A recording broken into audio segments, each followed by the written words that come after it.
ಮದುವೆ ಮಂಟಪದಿಂದ ನೇರವಾಗಿ ಮತಗಟ್ಟೆಗೆ ಬಂದ ನವವಿವಾಹಿತರು.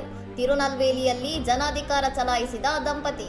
ತಮಿಳುನಾಡಿನ ತಿರುನಲ್ವೇಲಿಯಲ್ಲಿ ನಡೆದ ವಿವಾಹ ಸಮಾರಂಭದ ಬೆನ್ನಲ್ಲೇ ನವವಿವಾಹಿತ ದಂಪತಿ ಹಾರ ಧರಿಸಿದ ಸ್ಥಿತಿಯಲ್ಲೇ ಮತದಾನ ಮಾಡಲು ಮತಗಟ್ಟೆಗೆ ಬರುವ ಮೂಲಕ ಗಮನ ಸೆಳೆದಿದ್ದಾರೆ.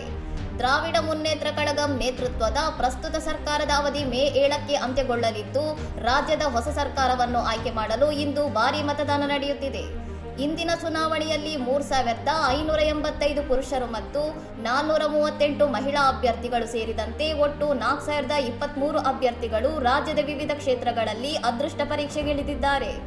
ರಾಜ್ಯಾದ್ಯಂತ ಸುಮಾರು 5.73 ಕೋಟಿ ಮತದಾರರು ಇಂದು ತಮ್ಮ ಹಕ್ಕನ್ನು ಚಲಾಯಿಸುತ್ತಿದ್ದು, ಮದುವೆಯ ಸಡಗರದ ನಡುವೆಯೂ ದಂಪತಿ ಬಂದಿರುವುದು ಇತರ ಮತದಾರರಿಗೆ ಪ್ರೇರಣೆಯಾಗಿದೆ.